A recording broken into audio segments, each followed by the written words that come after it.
नमस्कार दर्शकों, आपके साथ मैं हूं विवेक शर्मा और आप देख रहे हैं उत्तर बंगाल एवं सिक्किम का 24/7 television news channel SK live. IMA ने कही बेहद डराने वाली बात, कहा देश में सामुदायिक प्रसार शुरू, स्थिति बेहद खराब, गांव कस्बों में संक्रमण रोकना आसान नहीं। इंडियन मेडिकल एसोसिएशन आईएमए का मानना है कि देश में कोरोना वायरस का कम्युनिटी स्प्रेड यानी सामुदायिक प्रसार शुरू हो गया है और स्थिति बेहद खराब है। हालांकि सरकार सामुदायिक प्रसार से इनकार करती रही है।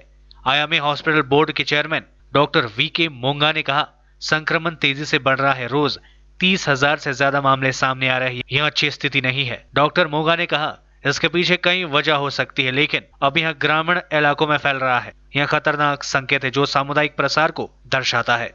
महामारी के छोटे कस्बों और ग्रामीण इलाकों में फैलने पर नियंत्रण कर पाना मुश्किल होगा। उन्होंने कहा, हम इसे दिल्ली में रोकने में सक्षम थे, लेकिन यह महाराष्ट्र, केरल, गोवा, मध्य प्रदेश जैसे राज्य के सुदूर गांवों और कस्बों में कैसे संभव होगा, जहां नए हॉटस्पॉट बन सकते हैं। राज्य सरकारों को इस पर ध्यान देने और रोकने के लिए केंद्र की मदद मांगनी चाहिए। उन्होंने कहा कि इस बीमारी को रोकने के दो ही तरीके हैं। पहला, 70% आबादी इस महामारी के संपर्क में आ जाए तो प्रतिरक्षा विकसित हो जाए। दूसरा, बाजार में इसका दवा आ जाए।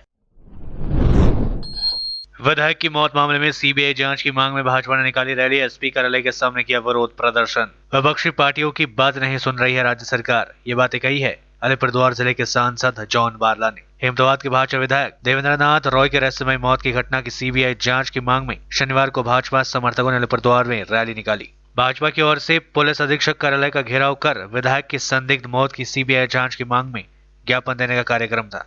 भाजपा कार्यालय से निकली रैली हजारों की संख्या में नेता व समर्थकों ने हिस्सा लिया। रैली भाजपा कार्यालय से निकलकर शहर के विभिन्न मार्गों की परिक्रमा करते हुए पुलिस अधीक्षक कार्यालय की ओर आगे बढ़ी, पर वहां मौजूद पुलिस ने भाजपा की रैली को पुलिस अधीक्षक कार्यालय में घुसने से पहले ही रोक दिया।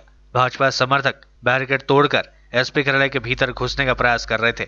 बाद में ये लोग रास्ते में भी प्रदर्शन करने लगे। रैली में भाजपा के अलीपुरद्वार जिलाध्यक्ष गंगा प्रसाद शर्मा, भाजपा के अलीपुरद्वार जिले के सांसद जॉन बारला, विधानसभा के भाजपा के परिषदीय दल के नेता मनोज टिग्गा भी उपस्थित रहे थे। इस अवसर पर भाजपा नेता ने कहा, 16 जून से भाजपा की ओर से एसपी कार्यालय घेराव का अभियान चलाया जा रहा है। उन्होंने कहा कि इस रैली में शामिल होने के लिए विभिन्न स्थानों से भारी संख्या में पार्टी समर्थक आ रहे थे, जिन्हें रास्ते में ही रोक दिया गया। उन्होंने कहा है, अहमदाबाद के भाजपा विधायक देवेंद्र नाथ रॉय के रहस्यमय मौत की वे लोग सीबीआई जांच की मांग कर रहे हैं। उन्हें राज्य सरकार की जांच पर भरोसा नहीं है। वहीं अलीपुरद्वार के भाजपा सांसद जॉन बारला ने बताया कि सरकार और पुलिस विपक्षी पार्टियों की बातें सुनने को तैयार नहीं है। उन्होंने कहा कि 2021 में यह सरकार का जाना तय है। साथ ही उन्होंने कहा कि बंगाल में भाजपा के सत्ता में आने के बाद सभी विपक्षी पार्टियों को अपनी बातें रखने का मौका दिया जाएगा। सांसद बारला ने हाल ही में अहमदाबाद के भाजपा विधायक के रहस्यमय मौत का विरोध करते हुए कहा, जनता इसे स्वीकार नहीं करेगी। भारतीय जनता पार्टी के कार्यकर्ताओं को रास्ता में रोकने का कार्य किया है।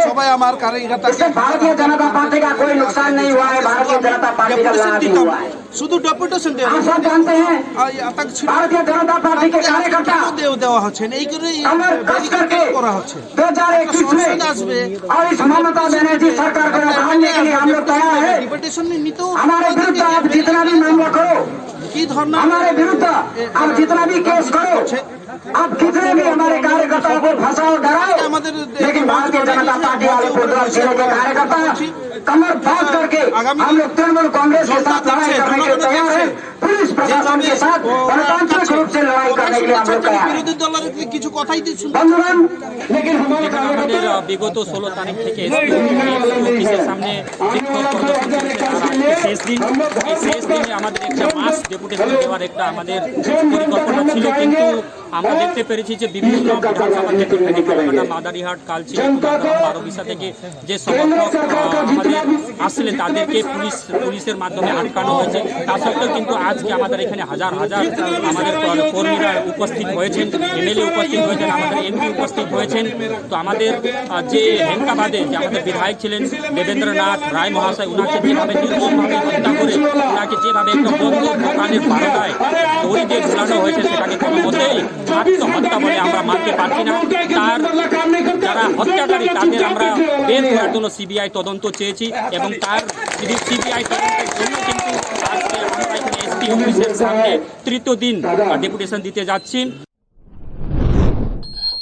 सपना बर्मन के घर छापेमारी करने वाले वन अधिकारी संजय दत्ता के तबादले के खिलाफ प्रदर्शन। लोगों ने कहा अनैतिक रूप से किया गया तबादला। सच्चे व निष्ठावान अधिकारी है संजय दत्ता। गोल्डन गर्ल सपना बर्मन के घर छापेमारी करने वाले बेलागोबा के रेंज ऑफिसर संजय दत्ता के तबादले के खिलाफ लोगों का जन आक्रोश बढ़ता दिख रहा है। शुक्रवार को संयुक्त वन संचालन कमेटी के सदस्यों ने रेंज ऑफिस जाकर रेंजर संजय दत्ता के साथ खड़े रहने का ऐलान किया था। वहीं आज स्थानीय लोगों ने रेंज ऑफिस जाकर वन अधिकारी संजय दत्ता के तबादले के खिलाफ विरोध प्रदर्शन किया। आंदोलनकारियों ने कहा कि संजय दत्ता एक सच्चे व निष्ठावान अधिकारी है।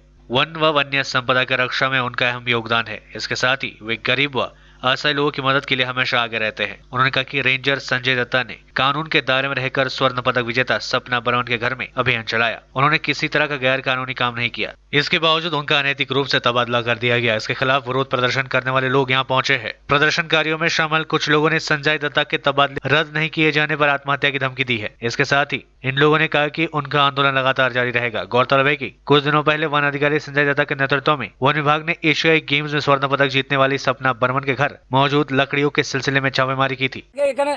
এখানকার যে এমএলএ আছে, তারপর আমাদের গৌতম দা আছে, তাদের দ্বারা তদন্ত নিয়ে তারপরে একটা ডিসিশন নিত যে ব্যাপারটা কি হলো। তার জন্য ফট করে উনি বলে দেন, ট্রান্সফার করে দিলেন। ওনার বাড়িতে যাওয়ার জন্য তার জন্য ট্রান্সফার হবে দাদা? এত উপকার করে লোকের, রাত বিরাত 2টা 1টা যখন যে জায়গায় সেখানে পৌঁছে দেন তিনি। ওনার বাড়িতে যাওয়ার জন্য দাদা ট্রান্সফার। দিদি তো তখন বলে নাই, আমাকে বলে কথা কেন বলেনি যে তুমি সাসপেন্ড করবো? ওর বাড়িতে রেড করতে গেলে বেআইনি, তার মানে কি কালকে আপনার বাড়ি তো আপনি যেভাবে বেআইনি কাঠ আইনে বিক্রি করবেন আপনাকে কেউ বলতে পারবে না, কেউ বলতে পারবে না। আমার বাড়ি তো আমি কালকে চোরাই কাঠ নিয়ে আসবো, আমাকে কেউ ঢুকে তা আমি বলবো যে মুখ্যমন্ত্রীকে যায় বলো যে চোরাই কাঠ তো যে কেউ আনতে পারে। যেটার অভিযান চালাইছিল ইনি, উনাকে সরকার কিসের জন্য রাখছে? উনাকে সরকার কিসের জন্য রাখছে? যে জন্য সরকার উনাকে রাখছে সেই অনুযায়ী কাজ করছে উনি। আজকে আইনের কাজ করতে যায় যদি এত বড় ধোকা পায় তাহলে আইনজীবীরা কি করবে? এগুলা কি করবে? পায়ের উপরে পা দিয়ে বাড়িতে বসে থাকবে, মাস গেলে পয়সা গুনবে। তাই তো হচ্ছে ওই দিদির কথা নাকি? তাই তো হচ্ছে দিদির কথা। আজকে জঙ্গলে যদি আজকে একটা হাতিকে মারে দাঁত কাটে নিয়ে যায়, কে স্বপ্না বর্মন যাবে নাকি রেঞ্জ অফিসার যাবে? আমি এটাই প্রশ্ন চাই দিদির কাছে। जलपाईगुड़ी के गौशाला मोड़ इलाके को अगले 3 दिनों के लिए पूरी तरह से लॉकडाउन कर दिया गया है। शनिवार से लगातार 3 दिनों तक जलपाईगुड़ी सदर ब्लॉक के गौशाला मोड़ की सभी दुकानें बंद रहेंगी। इसके साथ ही यहां पर ट्रकों की आवाजाही पर भी अगले 3 दिनों के लिए रोक लगा दी गई है। पहाड़पुर ग्राम पंचायत की ओर से शनिवार को गौशाला मोड़ इलाके को सैनिटाइज किया गया। गौरतलब है कि शुक्रवार रात गौशाला मोड़ में एक ट्रक चालक में कोरोना का लक्षण दिखने के बाद उसे जलपाईगुड़ी के सारे अस्पताल में भर्ती कराया गया। यह खबर फैलते ही शनिवार को व्यवसायियों ने दुकान बंद कर ली। इसके साथ ही बालू पत्थर परिवहन समिति की ओर से बताया गया कि अगले 3 दिनों तक के लिए ट्रकों के परिचालन पर पूरी तरह से पाबंदी रहेगी। আমাদের এখানে এক ড্রাইভার তার কিছু করোনার সিমটম দেখা গেছে, আমরা তাকে শাড়িতে ভর্তি করছি আর এলাকাটাকে আমরা স্যানিটাইজ করে দিচ্ছি আর দোকানপাট যা আছে এই এলাকার সমস্ত বন্ধ রাখছি আগামী 3 দিনের জন্য। कोरोना वायरस का देश में अब नया रिकॉर्ड। पिछले 24 घंटे में सर्वाधिक 38,902 नए मामले सामने आए। 543 लोगों की मौतें। केंद्रीय स्वास्थ्य एवं परिवार कल्याण मंत्रालय की ओर से जारी आंकड़ों के मुताबिक पिछले 24 घंटे में 38,902 नए मामले सामने आए हैं और 543 लोगों ने अपनी जान गंवाई है। इसके बाद देश भर में कोरोना पॉजिटिव मामलों की कुल संख्या 10,77,618 हो गई है, जिनमें से 3,73,379 सक्रिय मामले हैं। 6,77,423 लोग ठीक हो चुके हैं या उन्हें अस्पताल से डिस्चार्ज कर दिया गया है और अब तक 26,816 लोगों की मौतें हो चुकी है। दुनिया भर में कोरोना वायरस से मरने वालों का आंकड़ा पहुंचा 6 लाख के पार। पिछले 24 घंटे में सामने आए 2.24 लाख नए मामले। दुनिया भर में फैले कोरोना वायरस का कोहराम लगातार जारी है। विश्व में अब तक 213 देश कोरोना संक्रमण की चपेट में आ चुके हैं। पिछले 24 घंटे में 2.24 लाख नए मामले सामने आए हैं, जबकि 5,008 लोगों की मौतें हुई है। कोरोना संक्रमण के आंकड़ों पर नजर रखी वेबसाइट वर्ल्डोमीटर के मुताबिक दुनिया में 1,44 लाख से ज्यादा संक्रमण के मामले आ चुके हैं, जबकि इस वायरस से मरने वालों की संख्या 6 लाख को पार कर गई है। अभी तक 6,04,000 से ज्यादा लोगों की इससे मौत हो चुकी है। दूसरी तरफ इस बीमारी से मरीजों के ठीक होने वालों का सिलसिला भी जारी है और अब तक 86 लाख से ज्यादा संक्रमित लोग इस बीमारी से उभर चुके हैं। दुनिया भर में अभी तक 52 लाख एक्टिव केसेस है और इनका इलाज जारी है। अब पूरे बंगाल में फिर से नहीं होगा लॉकडाउन, मुख्य सचिव ने दी जानकारी। कहा कंटेनमेंट जोन्स में बढ़ेगी सख्ती। बंगाल में कोरोना के लगातार बढ़ रहे मामलों के बीच राज्य सरकार ने शनिवार को दावा किया कि किसी को भी घबराने की जरूरत नहीं है और राज्य में स्थिति नियंत्रण में है। राज्य के मुख्य सचिव राजीव सिन्हा ने एक संवाददाता सम्मेलन में कोलकाता या पूरे राज्य में फिर से लॉकडाउन लागू करने की संभावना से भी इनकार किया। हालांकि उन्होंने कहा कि कंटेनमेंट जोन्स में सख्ती और बढ़ाई जाएगी। सिन्हा ने कहा कि राज्य में कोविड-19 के मामलों और मौतों की संख्या में वृद्धि सामान्य है क्योंकि अधिक संख्या में जांच भी हो रही है। उन्होंने आश्वस्त किया कि इससे घबराने की जरूरत नहीं है और बंगाल में स्थिति नियंत्रण में है। पत्रकारों से बात करते हुए उन्होंने कहा कि पहले मृत्यु दर यहां बहुत अधिक थी, लेकिन राज्य में अब यहां 2.7% पर आ गई है, जो राष्ट्रीय औसत 2.5% के बहुत करीब है। उन्होंने जोर देकर कहा कि मौजूदा परिस्थितियों में पूरे राज्य में लॉकडाउन लागू करने की कोई योजना नहीं है। उन्होंने कहा कि शहरी इलाकों से ज्यादातर केसेस आ रहे हैं, इसमें कोलकाता व आसपास के जिले शामिल है। लेते थोड़ा सा ब्रेक, फिर मिलेंगे ब्रेक के बाद। Wonderful place of education. ICFI University, Sikkim. Committed and dedicated faculty, career-oriented programs, comprehensive mode of learning, vibrant campus life, extracurricular and co-curricular activities, cultural programs will give you wings to your creative thoughts. Enter with aspiration, get educated with inspiration, acquire a wonderful career with perfection. ICFI University, Sikkim. कक्षा 10वीं और 12वीं के बच्चों के लिए है सुनहरा मौका। 10वीं के बच्चों के लिए है पैरामेडिकल कोर्स और 12वीं के लिए है मेडिकल कोर्स। किफायती फीस व बैंक की सुविधा के साथ विभिन्न डिग्री डिप्लोमा है उपलब्ध। सभी स्ट्रीम के बच्चों के लिए खुली है state nursing council and Rajiv Gandhi university and health science and paramedical board government of Karnataka से मान्यता प्राप्त Atan paramedical and nursing college. Contact number 8016235569, Champasari, Siliguri. आज जहाँ कोरोना से सभी परेशान, हम लाए हैं कमाने का तरीका आसान। 21वीं सदी में महिलाएं आत्मनिर्भर होकर स्वाभिमान के साथ जीना चाहती है। अगर आप एक गृहिणी हैं और घर से ही मुनाफे वाला व्यवसाय करने का सोच रहे हैं तो आपके लिए सुनहरा मौका लाए हैं टपरवेयर के सिलीगुड़ी स्थित पूरे नॉर्थ बंगाल के डिस्ट्रीब्यूटर नारायणी पार्टी सेल्स। तो सोचिए नहीं, स्क्रीन में दिए गए नंबर में संपर्क कीजिए और विस्तृत जानकारी लीजिए। घर बैठे पैसे कमाए, आज ही फ्री मेंबरशिप लीजिए, अपने सपनों को पूरा कीजिए। मुश्किल की इस घड़ी में आपका साथ ही सिर्फ टपरवेयर के लिए एसके लाइव ही बेस्ट ऑप्शन है। एसके लाइव का इस क्षेत्र में 24 घंटा टेलीविजन, एंड्रॉइड ऐप और वेबसाइट पर प्रसारण होता है। सोशल मीडिया पर भी हम उपलब्ध हैं। हमारी व्यूअरशिप 9 लाख से अधिक है। सिक्किम, हैथवे और NXT डिजिटल पर, दार्जिलिंग और कालिम्पोंग में दोनों हैथवे और CCN सेटअप बॉक्स पर, क्लामपुर से लेके मैनागुड़ी हैथवे पर, सिटी केबल पर सिलीगुड़ी और आसपास, नक्सलबाड़ी से पानी टंकी तक NXT डिजिटल में। तो सोचिए नहीं, कॉल करें 7908554308। ब्रेक के बाद आपका फिर से स्वागत है। बढ़ते हैं खबरों की तरफ। आसाम की बाढ़ की स्थिति होती जा रही है खतरनाक। 33 में से 30 जिलों में आई बाढ़, 92 लोगों की हो चुकी है मौतें। चाय बागानों की खुशबू से महकने वाले आसाम इस साल भी पानी में डूब रहा है। यहाँ के 33 में से 30 जिले बाढ़ की चपेट में आ चुके हैं। गृह मंत्रालय पर 15 जुलाई तक का डेटा मौजूद है। इसके मुताबिक 22 मई से लेकर 15 जुलाई के बीच यहाँ के 4766 गांव बाढ़ से पूरी तरह से प्रभावित हुए हैं। 48.07 लाख से ज्यादा लोग बाढ़ से प्रभावित हो चुके हैं। 1.28 लाख से ज्यादा लोग अपने घर छोड़कर रिलीफ कैंप्स में रहने को मजबूर है, जबकि 92 लोगों की मौतें हो चुकी है।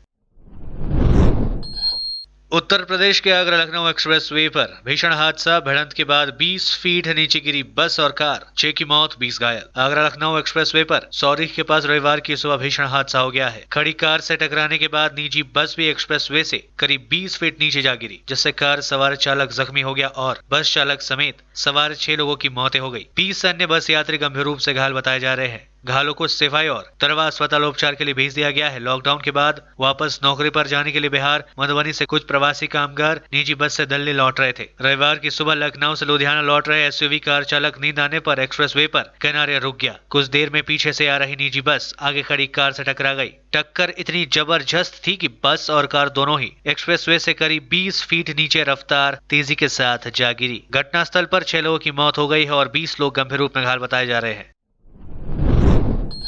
राजस्थान का राजनीतिक ड्रामा जारी। टेप कांड की SIT करेगी जांच। गहलोत बुधवार को कर सकते शक्ति परीक्षण। राजस्थान में जारी सियासी घमासान के बीच संभावना जताई जा रही है कि अशोक गहलोत बुधवार को सदन में शक्ति प्रदर्शन कर सकते हैं। सूत्र के अनुसार मुख्यमंत्री ने शनिवार शाम को राज्यपाल कलराज मिश्रा से मुलाकात के दौरान 103 विधायकों के समर्थन का दावा पेश किया है। हालांकि राजभवन की तरफ से इसे केवल औपचारिक मुलाकात बताया जा रहा है। वहीं दूसरी ओर ऑडियो टेप मामले में जांच और गिरफ्तारी करने के लिए विशेष पुलिस दल SIT गठित किया गया है। बता दें कि सोमवार को बागी विधायकों की सदस्यता को लेकर राजस्थान उच्च न्यायालय में सुनवाई होनी है। इससे पहले अदालत ने स्पीकर के बागी विधायकों को अयोग्य ठहराए जाने को लेकर जारी नोटिस पर रोक लगा दी थी। यदि सोमवार को अदालत विधायकों के नोटिस पर फैसला करता है तो बुधवार को विधानसभा का सत्र बुलाया जा सकता है।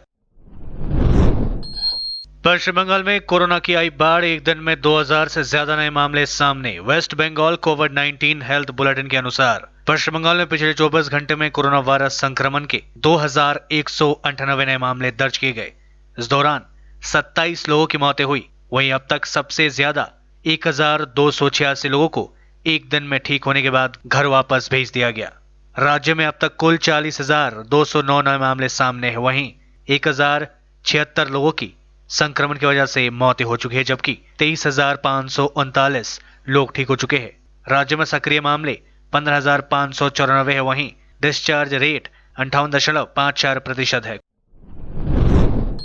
उत्तर दिनाजपुर जिला मुख्यालय और रायगंज थाना में कोरोना के संक्रमण का मामला सामने आते ही प्रशासनिक और पुलिस महकमे में हड़कंप मच गई है। इधर रायगंज थाने के बड़े बाबू भी कोरोना संक्रमित पाए गए हैं, जिससे पूरे रायगंज में आतंक का माहौल बन गया है। जिले के अतिरिक्त जिलाधिकारी कोरोना पॉजिटिव पाए जाने के बाद उनको कोलकाता के गैर सरकारी अस्पताल में भर्ती कराया गया है और उनके संपर्क में आने वाले अधिकारियों को और कर्मचारियों को क्वारंटाइन कर दिया गया है। साथ ही जिला समुदाय को सैनिटाइज कर दिया गया है। वहीं रायगंज थाने में कार्यरत 2 पुलिस अधिकारी भी कोरोना की चपेट में आ चुके हैं। दोनों पुलिस अधिकारियों को रायगंज कोविड-19 अस्पताल में भर्ती कर चिकित्सा की जा रही है। सिर्फ रायगंज में ही संक्रमित मरीजों की संख्या 27 पहुंच गई है। उत्तर दिनाजपुर जिले में कुल संक्रमितों की संख्या 524 हो गई है, जिसमें से 341 लोगों को अस्पताल से छुट्टी मिल चुकी है और 182 लोगों का इलाज अभी भी चल रहा है, जबकि 1 की मौत हो चुकी है। मालदा के गाजोल में सोमवार से संपूर्ण लॉकडाउन। कोरोना के बढ़ते मामलों के मद्देनजर प्रशासन ने लिया फैसला। पिछले 24 घंटे में 84 नए मामले, कुल संख्या 1500 के पार। मालदा जिले में कोरोना के बढ़ते मामलों के मद्देनजर इंग्लिश बाजार, ओल्ड मालदा एवं कालियाचक के बाद गाजोल थाना इलाके में संपूर्ण लॉकडाउन का ऐलान किया गया है।